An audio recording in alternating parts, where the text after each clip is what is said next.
Paz e bem a todos e a todas. Estamos chegando até você com mais um vídeo, o terceiro desta nossa série sobre a Fratelli Tutti, a última e instigante encíclica do Papa Francisco. Uma encíclica que trata da fraternidade universal e da amizade social, ou seja, das questões sociais e políticas. E é um tema complexo, para não dizer difícil, e que encontra muita resistência de ser tratado entre os católicos, entre os cristãos em geral. As questões da vida em sociedade, do exercício do poder e da relação desse com a fé e com a igreja. De forma esquemática, um tanto forçada, nós podemos dizer que, olhando a história do cristianismo, nós temos dois grandes marcos nas relações entre religião e poder. O primeiro marco é a chamada virada constantiniana, século IV, quando o imperador Constantino, numa hábil jogada política, se aproximou do cristianismo para consolidar uma base social, uma base religiosa de sustentação para o seu império que estava ameaçado de ruína. E a igreja aceitou essa aproximação, as lideranças viram nisso uma oportunidade para consolidar o cristianismo e espalhar a fé por toda a ecumênide, então, por todo mundo conhecido, o Império Romano. Dessa junção, dessa aproximação, nasceu aquilo que os historiadores chamam de cristandade, ou seja, a união entre o poder político e o poder religioso, com todas as consequências que isso teve durante os mais de 2000 anos em que esse modus vivendi, essa convivência entre o cristianismo e o poder político perdurou. E ele só terminou assim, o seu fim, que explodiu, foi a Revolução Francesa. A Revolução Francesa, fruto do iluminismo, do nascimento do capitalismo, da burguesia como novo sujeito social, que se voltou contra essa aliança que mantinha o antigo regime, o antigo poder, e baseado nas ideias de igualdade, liberdade e fraternidade, levou a derrocada da monarquia junto à derrocada da igreja e a separação entre igreja e Estado. Não foi um processo que durou um dia, nem um ano, foi longo, porque mesmo na França, logo em seguida, teve a reviravolta napoleônica, e a Europa, durante muito tempo, viveu essa convulsão. Mas, no pós-Revolução Francesa, por causa de todos os antecedentes e circunstâncias históricas, ser católico era praticamente ser antimoderno, antirrepublicano, antidemocrata, antidireitos humanos. E essa foi a doutrina da Igreja durante boa parte do século XIX e boa parte do século XX, principalmente os sílabos, depois Vaticano I, e o modo de pensar que só foi sepultado, do ponto de vista teórico, digamos, no Concílio Vaticano II, quando a Igreja Católica fez as pazes com a democracia, com os direitos humanos, com a soberania popular e com a separação entre igreja e Estado. A grande maioria dos católicos fizeram esse passo e só ficaram para trás, ou seja, ainda se apegam àquele velho modo de ser constantiniano, da cristandade, algumas figuras ou grupos que mais são caricatura de um tempo que com certeza esperamos não volte mais. Mas, enfim, depois da Revolução Francesa, no Ocidente, perdurou o ideal iluminista de liberdade, igualdade e fraternidade. Três palavras-chave que o Papa Francisco retoma na Fratelli Tutti e trabalha implícita ou explicitamente a partir delas. E foram elas, esses ideais iluministas, que guiaram e ainda hoje marcam o nosso fazer político e pedem, provocam uma postura também de nós católicos. E ali nós vemos que esses três ideais, eles foram diferentemente articulados nesse período pós-Revolução Francesa. Eu diria que nós podemos tomá-los um por um, né? E houve aqueles que deram assento na liberdade, E a liberdade é entendida como liberdade individual, é liberdade de livre iniciativa, é liberdade de empreender. E nós temos aí a vertente liberal da política e da economia no Ocidente, em que se privilegia a ação do indivíduo e do mercado. A liberdade do indivíduo e a liberdade do mercado, e o lado sombrio dessa proposta, que tem em si suas virtudes, é que se esquecem as maiorias e, principalmente dentro das maiorias, as minorias fragilizadas ou débeis da sociedade. Por outro lado, acentuando o ideal de igualdade, nós tivemos toda uma série de outros processos ou experimentos históricos em que se priorizava o social, o coletivo, e dentro dele o planejamento e o papel do Estado como representante da coletividade.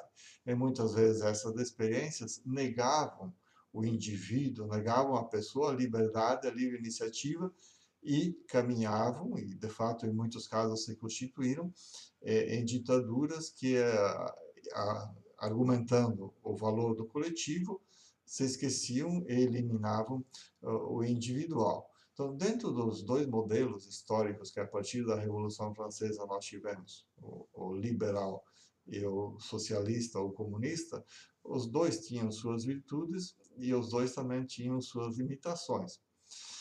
Diante disso, o que fazer? Não é negar esses ideais, mas resgatar o terceiro ideal iluminista, ou o terceiro elemento do ideário que levou à Revolução Francesa, que é o ideal da fraternidade. E aí vem a pergunta: o que é a fraternidade pensada no campo específico do que fazer da ação política? A fraternidade não é nem esquecer a liberdade nem a igualdade, mas olhar a sociedade e a organização política a partir daquelas pessoas e daqueles grupos que ficam tanto à margem dos modelos que acentuam a liberdade, como à margem dos modelos que acentuam a coletividade. Ou seja, é pensar a pessoa, o indivíduo, como queiramos, dentro do seu conjunto, com o valor que ele é próprio na sua interação com toda a sociedade. E na encíclica, o Papa toma as duas dinâmicas, tanto na dinâmica internacional como na dinâmica interna a cada país. Ou seja, pensar uma política, um modelo de convivência entre as pessoas a partir do ideal da fraternidade, é ter em conta, é escutar e permitir a voz daquelas nações que hoje não contam dentro do cenário político internacional. Nós temos no cenário internacional os grandes players, aquelas nações que são líderes e que buscam um espaço, às vezes às custas ou em detrimento ou no esquecimento daquelas nações que tem pouco de significativo a contribuir ou a disputar dentro do cenário internacional. Nós vemos hoje, se olharmos o mundo, regiões inteiras da humanidade que simplesmente são esquecidas, não existem, não contam para a política internacional, ou contam apenas como meros peões dos grandes jogos de disputa entre as grandes potências. E isso também dentro das nações de cada país. Há grupos sociais que não contam na hora de tomar decisões, que não têm a capacidade ou a possibilidade de manifestar, expressar e exercer a sua vontade. São aqueles que estão caídos à beira do caminho, para lembrar a parábola do bom samaritano, das relações internacionais, e também aqueles e aquelas que estão caídos à beira do caminho, dentro de cada país, dentro de cada nação.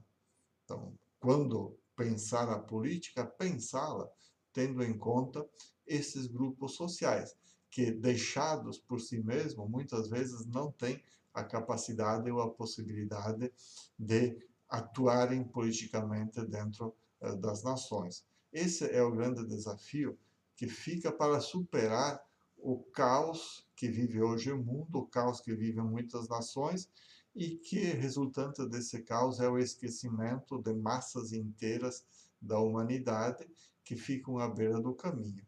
Só um exemplo, nós podemos lembrar dos mais de 70 milhões de pessoas que hoje vivem fora de seu país, fora de seu território de origem, de nascimento, à beira das estradas ou cruzando mares e para chegar até um sonho de um lugar que os possa acolher. Os 70 milhões de refugiados que estão aí perambulando pelo mundo. Nunca antes na história da humanidade, nem no pior momento da Segunda Guerra Mundial, nós tivemos tantas pessoas expulsas de suas pátrias, de seus lugares de origem. É apenas um exemplo de tantos outros que nós podemos tomar para ter presente o desafio de lembrar daqueles grupos sociais e daquelas nações que hoje são esquecidos dentro da humanidade nas grandes disputas, nos jogos políticos, às vezes entre as duas potências hoje no mundo, uma que privilegia o ideário da liberdade e da livre iniciativa e do mercado, e a outra que privilegia o planejamento, o Estado, a coletividade, concretamente Estados Unidos e China, que hoje disputam a liderança internacional. E alguém pode perguntar, mas como isso se dá no concreto? É só olhar as atitudes do próprio Papa Francisco. Ele convocou para encontrar-se com ele uma primeira vez em 2014, depois vem repetindo isso periodicamente, representantes dos movimentos sociais de todo o mundo. Que são os movimentos sociais? São aqueles grupos, às vezes sem poder, sem força, mas que se organizam, se unem para buscar fazer valer a sua voz para além das possibilidades políticas que lhes propiciam os vários sistemas, os vários estados e as várias organizações internacionais. Então, olhando para esse exemplo do Papa Francisco, nós podemos ver um caminho para o qual também podemos trilhar como cristãos na busca de uma fraternidade universal e de uma convivência amigável dentro de cada nação. E, claro, uma coisa que é importante lembrar também, que o Papa lembra na Fratelli Tutti, é o chamado a incorporar nessas vozes a voz da criação. A Laudato Si já tinha colocado isso como seu tema central, mas hoje a criação, ou como alguns chamam a natureza, também é um ator político a ser considerado na hora de organizarmos as sociedades, porque nós podemos ter na organização política uma perspectiva antropocêntrica, pensarmos nós, os humanos, como o centro e a única voz e o único que importa do universo. Não é esse o caminho. Nós precisamos lembrar também das outras criaturas pelas quais nós somos os cuidadores responsáveis. Organizar a nossa sociedade humana não às custas da criação, mas a serviço de toda a criação. Ou seja, quando pensamos em cristãos, em católicos agindo na política, não é como alguns ainda lastimosamente pensam, o sonho de voltar à cristandade medieval. Não, é preciso andar para frente. Incorporar, e eu diria, radicalizar o ideário da ilustração, o ideário da modernidade, colocando num justo equilíbrio, que é sempre tenso, dinâmico, entre liberdade e igualdade, e equilíbrio que é feito a partir da afirmação da fraternidade, dessa disposição para incorporar no jogo político a voz e a vontade daqueles grupos e daqueles países que hoje estão deixados à margem. Então, esse é um elemento fundamental que faz avançar e que já leva ao pensamento do quarto capítulo da Laudato Si, onde o Papa nos apresenta o caminho concreto para que isso se torne prática na vida política internacional e das sociedades. Mas isso voltaremos uma próxima vez. Se você gostou desse nosso vídeo, inscreva-se aqui no nosso canal e assim nós partilharemos, você será avisado dos nossos próximos vídeos. Abraço a todos e a todas e obrigado por ter nos acompanhado até aqui.